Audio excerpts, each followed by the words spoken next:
विगत दिनों 3 अगस्त को एक थाना काकरोली क्षेत्र में एक भरे हुए बाज़ार में एक फायरिंग की घटना हुई थी, जिसमें कुछ लोगों द्वारा एक व्यक्ति के ऊपर फायरिंग की गई थी। इस फायरिंग की अनुसंधान के दौरान जब हमने थाना काकरोली ने इस जिम्मेदारी को निभाते हुए अपनी अलग अलग टीमों का हमने गठन किया और लगभग 7 टीमों ने अलग अलग विषयों पर काम किया, तो हमने ये पाया कि यहाँ पर 2 प्रकार के ग्रुप डेवलप हो गए हैं और उनकी आपसी राइवलरी के चलते, इस राइवलरी के चलते आपस में आगे भी घटनाएं होंगी। और ये पता लगा कि जनवरी के माह में भी ऐसी एक घटना हुई थी और पूर्व में भी एक घटना हुई थी। इसकी गंभीरता को नापते हुए और इस बात का आकलन करते हुए पूरे शहर की सामान्य शांति को मद्देनज़र रखते हुए हमने इन टीमों के मार्फत से एक सघन अभियान को चलाया। इस अभियान में लगभग 60 टीमों ने अलग अलग स्तर पर काम किया। कुछ व्यक्तिगत सूचनाएं एकत्रित की गई, कुछ डिजिटल सूचनाएं एकत्रित की गई और इसके आधार पर हमने कल इस विषय से संबंधित 2 व्यक्तियों को उत्तर प्रदेश के एक शहर से गिरफ्तार किया जो लगभग हरिद्वार के आसपास है। इस सब की पूरी जानकारी के बाद में ये सामने आया कि इस पूरे घटनाक्रम में एक व्यक्ति जिसका नाम मोहित है, मोहित उर्फ हासिम, और एक का नाम है मुकेश, इन दोनों को वहाँ से दस्तयाब करके यहाँ लाया गया और आज उनको हम गिरफ्तार कर रहे हैं। इनसे विभिन्न हथियार हमें जब्त किए हैं हमने और अलग अलग जगहों पर अलग अलग लोगों के द्वारा ये सप्लाई किया गया था और साथ ही साथ इन लोगों के द्वारा कुछ डिजिटल सोशल मीडिया प्लेटफॉर्म से ग्रुप बनाए गए थे। हमने ये पाया कि ऐसे लोगों की बहुत ज़्यादा जो फॉलोइंग है उसको भी तोड़ना बहुत आवश्यक है, तो लगभग ऐसे लोगों के ग्रुप्स को, फॉलोअर्स को भी हमने उनके विरुद्ध निरोधात्मक कार्रवाई की है जो लगभग 50 से ऊपर है। और साथ ही साथ करीब 5 आर्म्स एक्ट के हम मुकदमे दर्ज कर रहे हैं, जिसमें विभिन्न हथियार, कारतूस, इसको भी हम जब्त कर रहे हैं और एक NDPS का भी केस इसके साथ साथ हम दर्ज कर रहे हैं। और क्योंकि ज़िले की और राज्य की कानून व्यवस्था के मद्देनज़र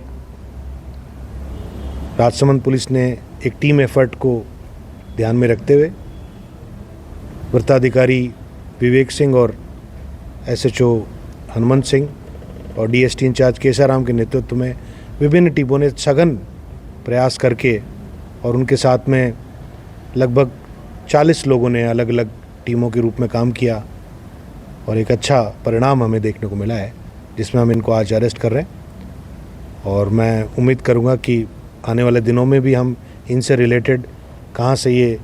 हथियार ला रहे हैं, नारकोटिक्स ला रहे हैं, कहां शरण पा रहे हैं, कौन इनके फॉलोअर्स हैं,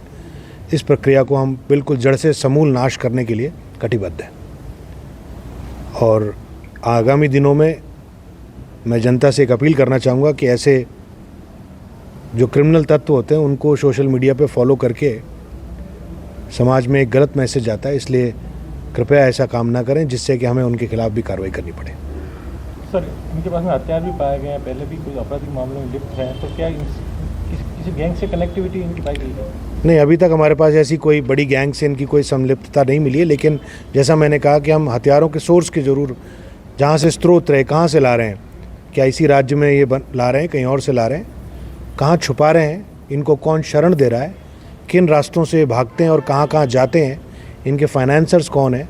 इनके बैंक्स के बारे में, इनकी प्रॉपर्टीज़ के बारे में सब तहकीकात हम करेंगे और इनसे रिलेटेड इनके अन्य गैंग मेंबर्स हैं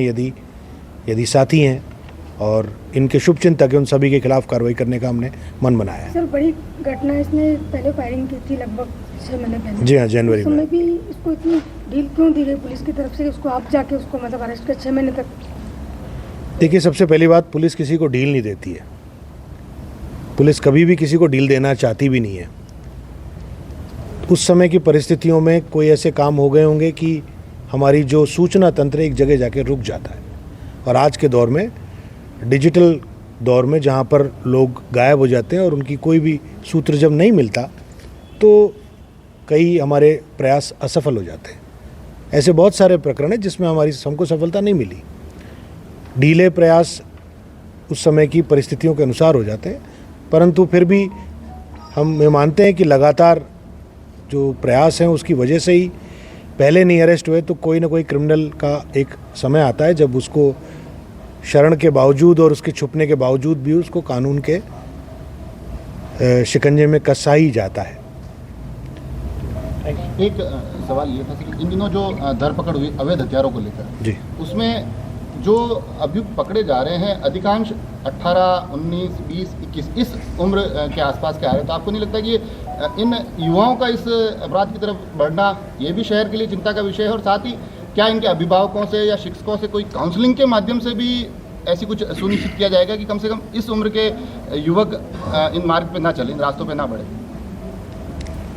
देखिए, इस उम्र के लड़के कई बार इस प्रकार की गतिविधियों में लिप्त पाए गए हैं। ऐसा एक